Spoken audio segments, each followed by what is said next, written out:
Welcome back, myself Pransu Kumar Pathak, and today we will discuss on Ramachandran plot. So my dear friend, so first of all you have to understand why we need to understand Ramachandran plot.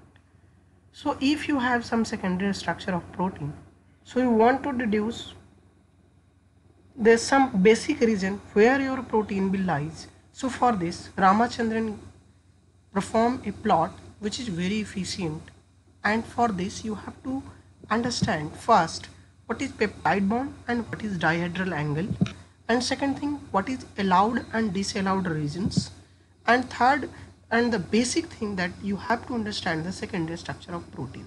So if you know these all things, then you can understand Ramachandran plot.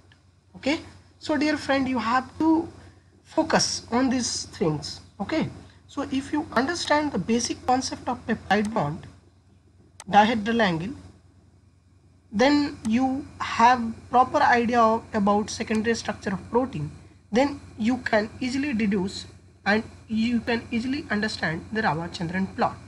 Okay, so in Ramachandran plot, as you can see here, this is some regions which I will explain in upcoming slides. But dear friend, you have to understand, this is very important to understand you guys ki how this allowed and disallowed region is decided through this plot only. Okay, so let begins and let us start. Okay, चलिए तो आगे चलते हैं. ठीक है, चलिए तो Ramachandran plot start करने से पहले मैं पहले आपको इनके बारे में बता दूं. यह एक इंडियन फिजिस्ट थे. ठीक है, जी.एन. रामाचंद्रन, जिन्होंने अपने नाम पे एक प्लॉट दिया जो कि कहा जाता है इंडियंस ऐसे भी साइंस में बहुत कम है. ठीक है, इंडियन फील्ड में साइंस के दृष्टिकोण से इंडियंस की जो वैल्यू है वो अभी औरों की अपेक्षा उतनी नहीं है जितनी और लोगों की होती है. ठीक है, इसीलिए Ramachandran is really a big figure for all of us. Okay, so dear friend, according to इन्हीं का एक थाउट था. ठीक है, if you think you know it then you do not know it, and if you know that you can't know it then you know it. कहने का मतलब आपको लगता है कि सब कुछ हम ही जानते हैं तो आप कुछ भी नहीं जानते हैं. ठीक है, और आपको लगता है कि हम नहीं जान सकते इसके बारे में तो आप डेफिनेटली उस चीज़ के बारे में जान सकते हैं. ठीक है, तो ये आपके अंदर करेज होना चाहिए किसी चीज़ को करने से पहले. ठीक है, तो before starting my lecture I want to give you a simple suggestion which I always follow. है ना, पता है आप क्यों किसी भी गेम में या किसी भी चीज़ में हारते हो? इसका सबसे बड़ा रीज़न ये है, you don't lose a fight, you don't lose a fight because you have fear to lose it. ना, you don't lose a fight because, sorry यहाँ पे थोड़ा सा गलत हो गया, you lose a fight because you have fear to lose it. और आपको गिरने का डर होता है. ठीक है, आपको गिरने का डर होता है, इसलिए आपको you lose a fight because you have fear to lose it और you want to fall. आप गिरने, आपको लगता है कि मैं गिर जाऊंगा. ठीक है, you lose the fight because you refuse to choose your set of mind to fight. तो कहने का मतलब क्या हुआ मेरा कि आप अपना दिमाग को, माइंडसेट को ऐसा कर लीजिए कि आप रिफ्यूज मत कीजिए. ठीक है, कि हमें इससे नहीं लड़ना है, आपको एनी हाउ आपको लड़ना है और जीतना है. ठीक है, आपका माइंडसेट अगर सही है तभी आप कुछ कर सकते हो. ठीक है, so please my dear students and my friends, try your level best. है ना, अब जब आप अपने लेवल से बेस्ट तैयारी करोगे तो निश्चित आपकी जीत होगी. तो यही छोटी सी कहानी थी जो मैं आपको बताना चाह रहा था. ठीक है, तो चलिए आगे बढ़ते हैं. ठीक है, so understand Ramachandran plot. To understand Ramachandran plot we have to understand what is peptide bond. You all know. If you don't know, then go to amino acid lecture where I have already discussed a lot about how a peptide bond form and why this is so important. So किसी भी structure को समझने से पहले आपको peptide bond की understanding होनी चाहिए. ठीक है, so here I have written any discussion of protein folding and structure must begin with the peptide bond. The fundamental structure and unit of all protein basically depend on the peptide bond. How this peptide bond is formed. और सबसे बड़ी बात क्या है, peptide bond जो होता है वो क्या होता है, वो फिक्स्ड होता है और घूमता क्या है, बाकी जो भी बॉन्ड्स बनेंगे, जो अमाइड प्लेन में जो और भी बॉन्ड्स बनेंगे वो बेसिकली क्या होते हैं, साई एंड फाई वैल्यूज़ देते हैं. लेकिन जो आपका पेप्टाइड बॉन्ड है यह क्या है, फिक्स्ड है। इसका भी रीजन है, क्यों, हम आपको आगे आने वाले समय बताएंगे। ये ऑक्सीजन है, ऑक्सीजन क्या करता है, इसे डबल बॉन्ड्स के साथ पेयर कर रहा होता है, ठीक है।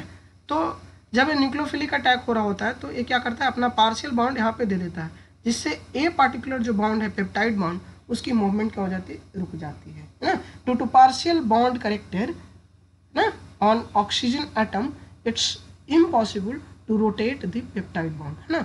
इसको दो ही चीज़ में आप घुमा सकते हो, या तो 0 डिग्री पे या 180 डिग्री पे, which I will discuss in upcoming slides. Okay, so चलिए कुछ पढ़ते हैं, ठीक है।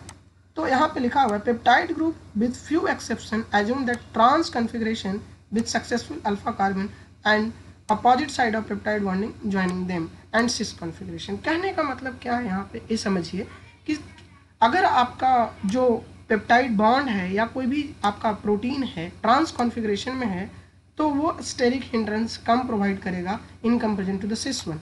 सिस वन के कारण क्या होगा कि बहुत ज़्यादा उसमें क्या होगी, स्टेरिक हिंड्रेंस प्रोड्यूस होगी। इसीलिए प्रोटीन हमेशा ट्रांस कॉन्फ़िगरेशन में रहने की कोशिश करता है, जैसे कि आप यहाँ पे भी देख रहे हैं, this is opposite to the peptide bond, है ना।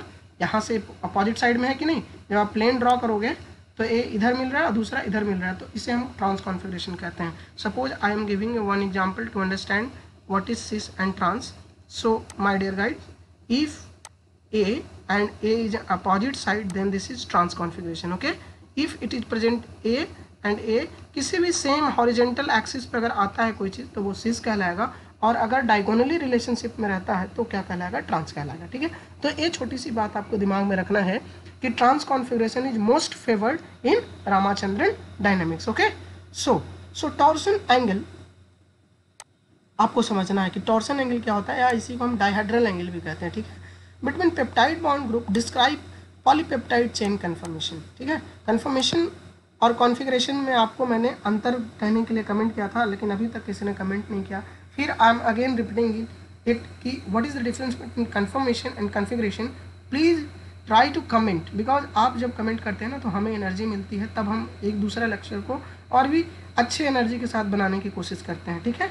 The backbone and the main chain of a protein refers to at the atom that participating in peptide bond, ignoring the side chain of the amino acid residue.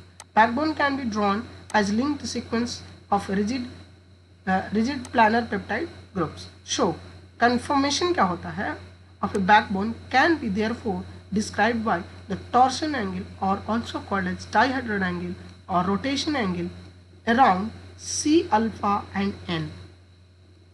C alpha and N के बीच की जो bond होगी उसे हम कहेंगे phi, and देखिए सी सो साई, याद रखने के लिए आप रखिएगा सी के बीच में साई होगा, तो अनदर जो होगा ऑलरेडी फाई होगा, ठीक है। याद रखने के लिए आपको ये रखना है दिमाग में कि सी जहाँ आए, मुंह से भी आ रहा है सी, तो साई भी उसी तरह का है ना प्रोनाउंसिएशन में, तो you can easily denote that C जहाँ आए, सी अल्फा और सी की बॉन्डिंग में है, तो उसे हम क्या कहेंगे, साई वैल्यू कहेंगे, साई एंगल बोलेंगे, ठीक है। चलिए, तो हमें पता चला कि दो तरह के टॉर्शनल एंगल होते हैं, एक फाई और साई, और ओमेगा जो होता है वो फिक्स होता है। इसीलिए तो जो एंगल के कारण जो पेप्टाइड के बॉन्ड में जो कन्फर्मेशन जो एक्चुअली डिसाइड होता है वो फाई और साई की वैल्यू से डिसाइड होता है कि ये कौन सा कन्फिग्रेशन है, ठीक है। ये alpha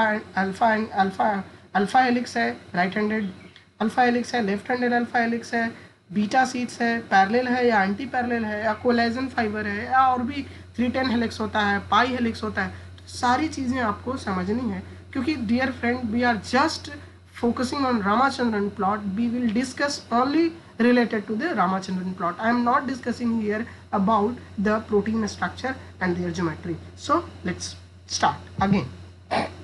So dear friend, in previous slide I have told you that the peptide bond is not able to rotate. Why? You know very well that unable to rotate because partial double bond character. ये कई बार कुछ पूछा गया है कि क्यों peptide bond नहीं movement करता है, तो इसका रीजन है कि उसमें डबल बॉन्ड करेक्टर आ जाता है, पार्शियल डबल बॉन्ड। और कैसे आता है मैंने आपको अभी अभी दिखाया है, ठीक है। और दूसरी सबसे बड़ी बात क्या है कि जो रोटेशन परमिटेड होता है, ये क्या होती है, ये हो गया आपका फाई वैल्यू और ये हो गया आपका साई वैल्यू। तो phi and psi value is able to permit the rotation in that particular peptide. So these two values give rise to the structure of that polypeptide chain. Okay, so for understanding, let me delete all these things to understand properly. The Ramachandran diagram indicate allowed conformation. क्या allowed और क्या disallowed है वो हम आगे आपको बताएंगे, ठीक है, of polypeptide. The sterically allowed value of phi and psi can be calculated. A sterically forbidden conformation such as on the figure 6.5, which I will show you, have psi and phi value that would bring atom closer than the corresponding van der Waals distances. अब देखिए क्या होता है जब कोई दो atom बहुत ही close proximity में आएंगे और इतने क्लोज प्रॉक्सिमिटी में आ जाएंगे कि जैसे कि उनकी van der Waals डिस्टेंसेज इतनी कम हो गई है कि वो घूम नहीं सकते, तो वो क्या हो जाएंगे, फिक्स हो जाएंगे. तो ये चीज़ आपको डिसाइड करना है कि कब कोई चीज़ फिक्स होगा और नहीं होगा. हम आपको इसी लेक्चर में बताएंगे कि कौन कौन से सिचुएशन में क्या हो सकता है कि जो मोमेंट है स्टेरिक हिंड्रेंस फॉर इतना ज़्यादा बढ़ जाएगा कि वो कन्फर्मेशन फॉरबिड हो जाएगा, वो घूम नहीं पाएगा और वो क्या हो जाएगा, ब्लॉक हो जाएगा. ठीक है, ये आपको दिमाग में रखना है कि कैसे ये ब्लॉकेज होंगी और कैसे इनको हम देखेंगे. So van der Waals distance is really very important for you guys. Okay, so distance between the closest contact between the non-bonded atom. Such conformation is summarized in the Ramachandran diagram. Okay, so which named after the inventor of G.N. Ramachandran. ठीक है, ये तो normal सी बात है. ठीक है, आगे बढ़ते हैं.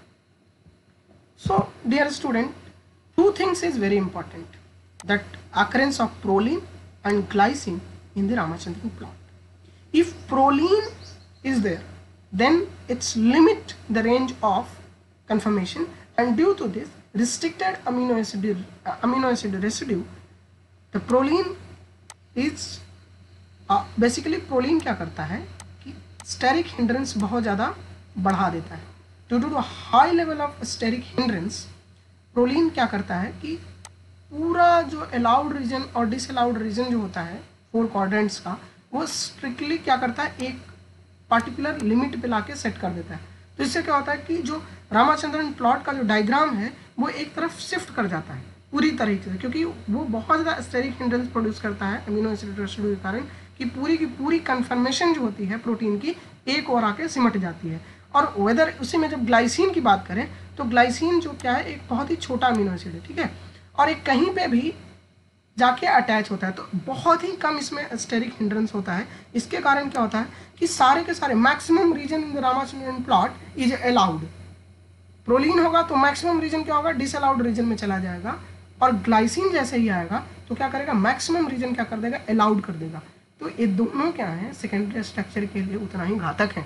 अगर आपको रियल स्ट्रक्चर पता करना हो किसी प्रोटीन का, किसी भी नए नोवेल प्रोटीन का स्ट्रक्चर पता कर रहे हो और गलती से ये चीज़ें आप ध्यान में नहीं रखोगे तो पता चला कि आपका प्रोटीन ही बिल्कुल अजीब तरह का बिहेवियर दिखा रहा है, तो आपको समझ में नहीं आया कि एक्चुअली हो क्या रहा है. ठीक है, so this is really important to understand you guys. So सबसे पहले हमें समझना पड़ेगा कि एमाइड प्लेन कैसे बनता है और कैसे ये एंगल रोटेट करते हैं. तो मैंने आपको पहले ही बोला है कि जो C डबल बॉन्ड O और N के बीच की एंगल होगी, ये पेप्टाइड बॉन्ड बनेगा, और जो पेप्टाइड बॉन्ड बनेगा वो एक प्लेन बनाएगा, और जो बेसिकली उसका प्लेन बनेगा डियर फ्रेंड्स, उसे हम कहते हैं अमाइड प्लेन. ठीक है, अमीन ग्रुप और कार्बोजाइलिक एसिड मिल करके क्या एक प्लेन तैयार करेगा जिसे हम कहेंगे अमाइड प्लेन. ठीक है, तो ये अमाइड प्लेन क्या होता है, ये रोटेट नहीं कर सकता है. हाँ, क्या रोटेट करेगा, तो ये पूरा का पूरा ऐसे रोटेट कर सकता है और ये ऐसे रोटेट कर सकता है. अब समझिए एक चीज़ और कि whether it is moving in a clockwise direction or whether it is moving in an anti-clockwise direction.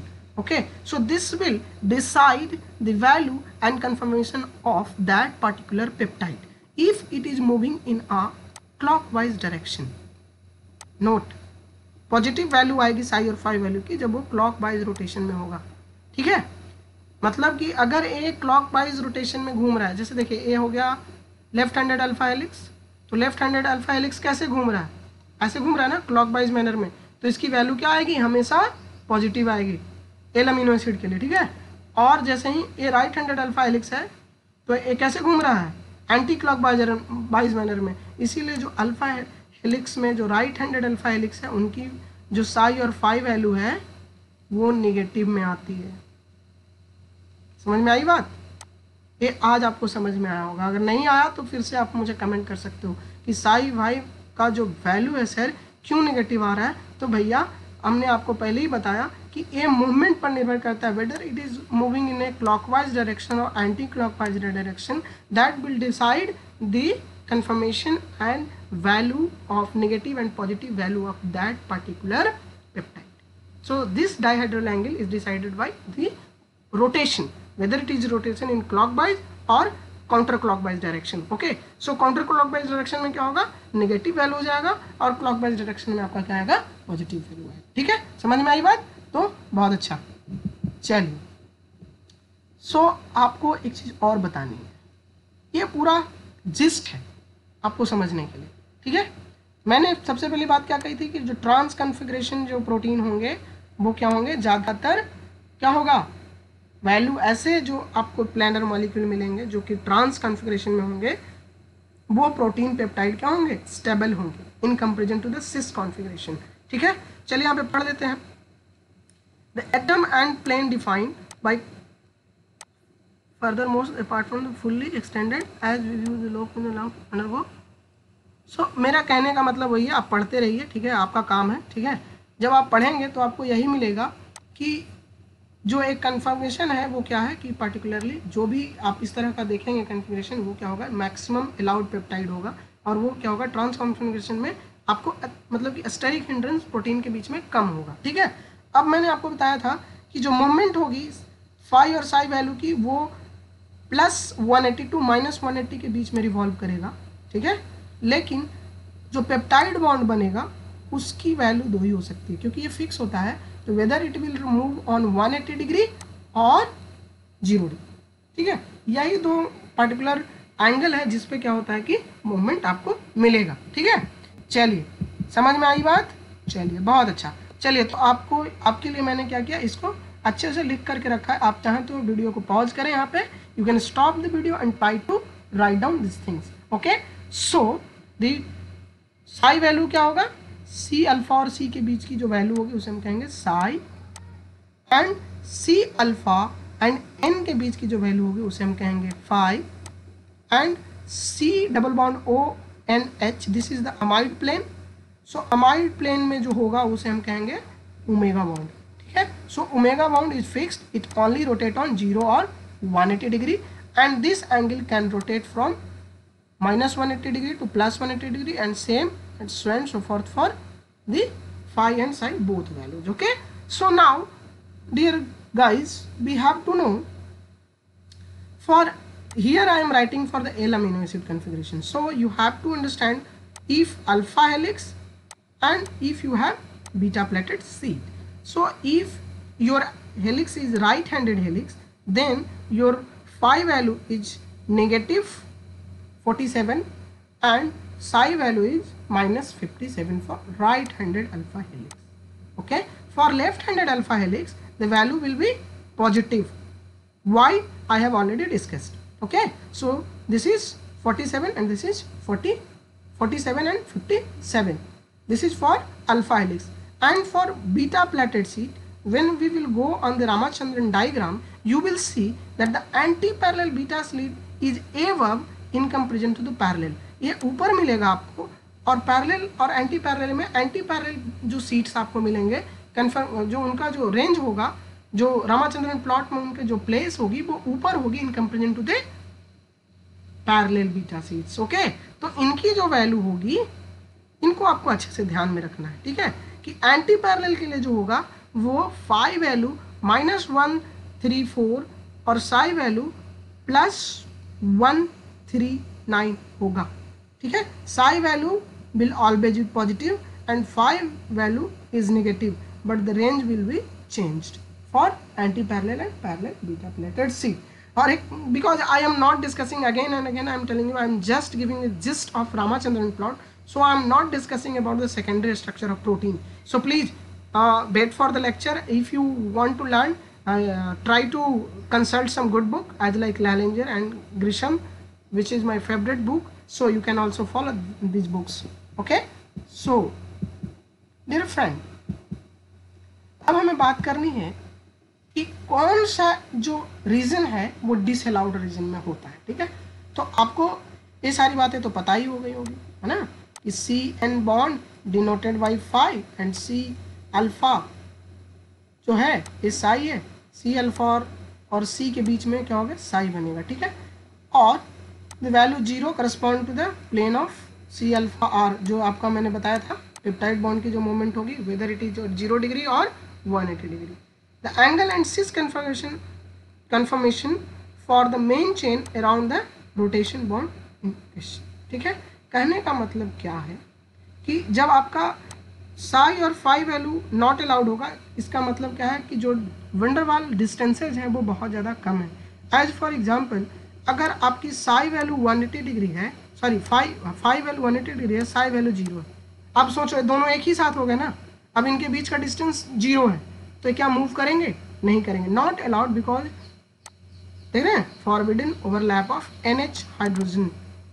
Okay, similarly अगर A 0 होता है और A 180 डिग्री होता है तो फिर भी क्या हो जाएगा, फिर ओवरलैप होगा। इस समय क्या होगा, कार्बोक्सिल ग्रुप और ऑक्सीजन एटम क्या हो जाएंगे, आपस में ओवरलैप करेंगे। तो कहने का मतलब अगर इस तरह का सिचुएशन आएगा तो वो क्या होगा, जो स्टेरिकली हिंड्रेंस के कारण क्या होगा, वो रामाचंद्रन प्लॉट में स्टेरिकलिटी प्रोहिबिटेड होगा। ठीक है, स्ट्रिक्टली प्रोहिबिटेड होगा, वो क्या होगा, वहाँ पे अलाउड नहीं होगा। ठीक है, तो ये आपको समझने की ज़रूरत है। ठीक है, जब देखिए ऐसे हो गया तो देखिए क्लैश हो रहा है ना, देख रहे हैं मॉलिक्यूल क्लैश कर रहे हैं, यहाँ पे हाइड्रोजन क्लैश कर रहा है ना, तो क्लैशिंग होगी तो क्या होगा, प्लेन मूव नहीं कर पाएगा, जब मूवमेंट नहीं हो पाएगा, दो अमीनो एसिड के बीच में मूवमेंट में कहीं प्रॉब्लम हो जाएगी तो क्या होगा, रोटेशन नहीं हो पाएगा और वैसे चीज़ क्या हो जाएंगे, डिसअलाउड रीजन में आपको दिखाई देंगे। ये बेसिक फंडा समझ में आया, कैसे अलाउड रीजन में आएगा, कैसे डिसअलाउड रीजन में आएगा।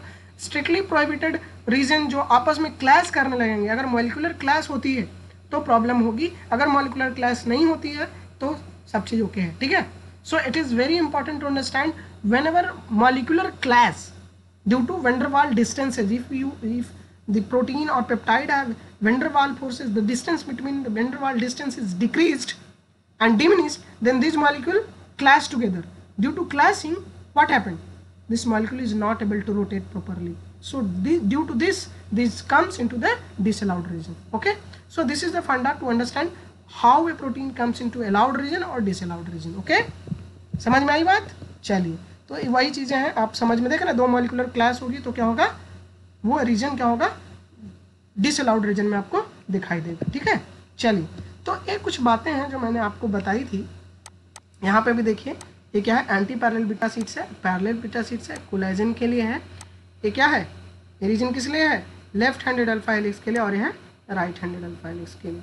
ठीक है, एक किस लिए है, एल अमीनो एसिड के लिए। ठीक है, एल अमीनो एसिड के लिए, और हम आपको दिखाएंगे कि जब हम डी अमीनो एसिड की बात करेंगे तो कुछ नहीं करना है भैया, इसको चुपचाप उलट देना है। डायगोनल रिलेशनशिप से क्या होता है, डी अमीनो एसिड का जो क्वाड्रेंट होता है वो डिसाइड होता है। ठीक है, तो ए का पूरा अगर डी का होगा तो पूरा उठ करके यहाँ चला आएगा, और ए वाला यहाँ चला जाएगा, और ए वाला उठ के यहाँ आ जाएगा। डायगोनल रिलेशनशिप में डी अमीनो एसिड में होगा, जो कि हम आगे मैंने लिख करके भी आपको रखा है, उससे भी आपको पता चलेगा। ठीक है, तो यहाँ पे एक देख सकते हैं, वही डायग्राम यहाँ पे भी है, बट यहाँ पे क्या है, सारी चीज़ें मेंशन है। तो dear guys, I have to ask one question for you, what is pi helix and what is 310 helix and why alpha helix is different from this. So ये सारे सेकेंडरी स्ट्रक्चर हैं, लेकिन इनमें डिफरेंसेज हैं, तो आपको इन डिफरेंसेज के बारे में मुझे बताना है। और ऐसे भी अगर जब हम सेकेंडरी स्ट्रक्चर करेंगे तो वहाँ पे देखेंगे, बट हाँ, मैं चाहता हूँ कि आप एक बार कमेंट करें, कुछ इंट्रैक्शन करें, ताकि आपको अच्छे से पता चल सके। ठीक है, हाँ, ये चीज़ बहुत ही ज़रूरी है आपसे डिस्कस करना। ठीक है, एक होता है कोर रीजन, एक होता है अलाउड रीजन, एक होता है डिसअलाउड रीजन।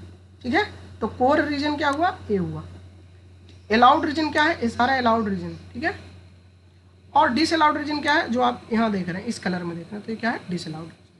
तो कोर रीजन क्या होता है, वहाँ पे लोवेस्ट एनर्जी काउंटर होता है। क्यों? क्योंकि these all things is easily decided. Steric hindrance is less नहीं है ही नहीं। ठीक है, क्योंकि दो मॉलिक्यूलर क्लासेस वहाँ पे नहीं होंगे। ठीक है, जो अलाउड रीजन होगा उसमें आपको दिख सकता है, थोड़ा बहुत क्लासेस हो सकते हैं। ठीक है, और गामा टर्म क्या है, फिर आपके लिए होमवर्क रहा कि गामा टर्म के बारे में आप हमें बताएं, ठीक है। तो क्या है कि जो कोर रीजन होगा उनमें लोवेस्ट एनर्जी काउंटर होगा, तो उसमें आसानी से आप क्या कर सकते हैं कि आप चीज़ों को देख सकते हैं, ठीक है। लेकिन जो आइसो एनर्जी काउंटर कहने का मतलब क्या है कि यहाँ पे एनर्जी क्या है, जो अलाउड रीजन है वहाँ पे बराबर का होता है, तो यहाँ पे भी आपको कोई दिक्कत नहीं होगी। लेकिन जब आप यहाँ पे आएंगे तो डिसअलाउड रीजन में आपको मैक्सिमम एनर्जी देना पड़ेगा ताकि आप किसी चीज़ को देखें। तो क्या करना है, इसको समझने के लिए बस इतना ही जिस्ट रखना है कि कोर क्या होता है, रीजन क्या होता है, अलाउड रीजन क्या होता है और डिसअलाउड रीजन क्या होता है। ये बेसिक फंडा है, आपको याद रखना है। जो लोवेस्ट एनर्जी काउंटर होगा कहाँ होगा, कोर में होगा, और आइसो एनर्जी काउंटर कहाँ होगा, आपको जो मिलेगा अलाउड रीजन में मिलेगा, ठीक है। ये आपको याद रखना है। चलिए, तो अब हम बात कर लेते हैं जनरल केस।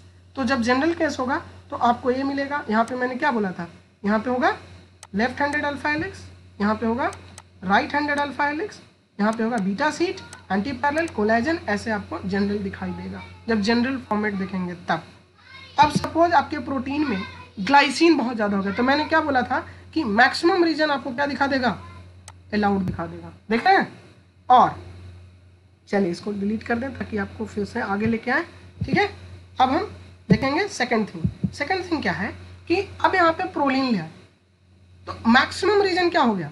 अब देखिए एक छोटा सा रीजन जो आप देख रहे हैं यहाँ पे, ये क्या है, अलाउड रीजन है, बाकी all region become disallowed. Why it is so, because molecular clash and steric hindrance is allowed due to proline. Proline अगर होगा तो बहुत ज़्यादा वहाँ पे स्टेरिक हिंड्रेंस होगा। इसे अल्फा हेलिक्स और बीटा सीट में प्रोलीन का रहना क्या है, आपके लिए नुकसानदेह है, ठीक है। अगर प्रोलीन है तो सेकेंडरी स्ट्रक्चर का डिडक्शन में और उसके प्रोडक्शन में आपको प्रॉब्लम आएगी ही आएगी, ठीक है। तो ये हुआ बेसिक फंडा टू अंडरस्टैंड गाइज, ओके। सो यही वही चीज़ है यहाँ पे भी फिर से, ताकि आपको और चीज़ें क्लियर हो जाए, ठीक है। तो ये आपको दिमाग में रखना है और इस तरीके से आपके लाइफ में क्वेश्चंस भी आएंगे, ठीक है। तो ये आपको ध्यान देना है। और मैंने आपको बताया था ना कि यहाँ पे क्या होगा, जब D form, L form amino acid और डी फॉर्म में क्वेश्चन कई बार सीएसआर ने पूछा है, तो लेफ्ट में अगर कोई चीज़ है, तो अगर लेफ्ट फॉर्म में आपका जो प्रोटीन है, अगर डी फॉर्म के अमीनो एसिड्स के साथ प्रोटीन आपका बना रहा है, तो बस कुछ नहीं करना है, डायगोनल का रिलेशनशिप आपको याद रखना है, तो आपका हो जाएगा आंसर, ठीक है। तो ये चेंजेज हो जाएंगे, ठीक है। और यहाँ पे वैल्यू भी क्या हो जाएगा, अपोजिट हो जाएगा। यहाँ लेफ्ट हैंडेड अल्फा हेलिक्स का देखिए वैल्यू निगेटिव में आ गया और राइट हैंडेड का पॉजिटिव में आ गया, जबकि ये अपोजिट था एल फॉर्म में, ठीक है। ठीक है, तो ये सारी बातें आपको याद रखना है। Thank you so much for the part 1, ठीक है। In part 2 about some question answer on this particular topic. So thank you so much for watching this lecture. Bye. Take care.